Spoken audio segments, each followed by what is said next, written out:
Lu pernah mikir gak, antara darah naga kaisar milik Xian dan darah kelas ilahi milik Sun-Er, sebenarnya mana yang paling kuat? Dua-duanya sama-sama darah kelas atas. Xian punya darah naga kaisar, darah yang bikin tubuh fisiknya nyaris nggak tertandingi dan setidaknya menjamin potensi jadi Dousheng tingkat tinggi. Sementara Sun-Er punya darah kelas ilahi, darah langka yang bahkan ngasih dia peluang buat menembus ranah Doudi. Dan kalau ngomongin kekuatan dasar, darah naga kaisar sendiri adalah gabungan dari kekuatan naga kuno yang bikin potensi dari keunggulan tersembunyinya sedikit lebih menonjol. Begitu berevolusi jadi darah naga kaisar legendaris, kekuatan Xian langsung meledak dari puncak Douzong ke Dousheng bintang 4. Sun-Er juga nggak kalah gila, begitu darah kelas ilahinya bangkit, kekuatannya langsung meroket dan masa depannya terbuka lebar sampai punya kesempatan naik ke ranah Doudi. Jadi muncul pertanyaan besar, kalau dibandingin langsung siapa yang menang? Kalau dilihat dari kelangkaan, keduanya hampir sama.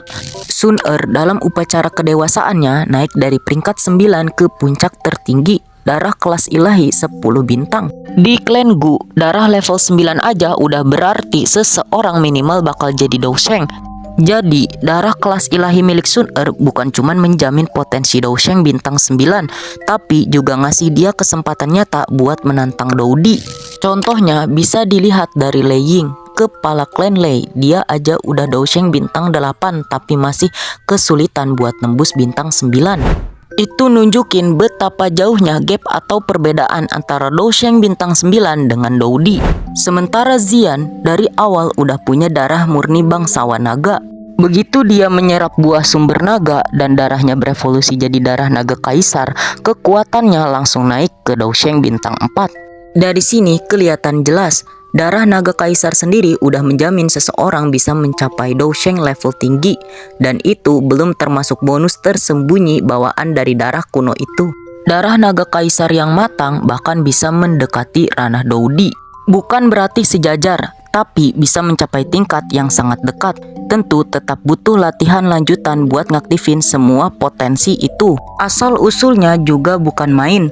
Darah ini adalah perpaduan sempurna antara kaisar naga kuno dan naga void kuno, dua di antara makhluk sihir paling kuat sepanjang sejarah.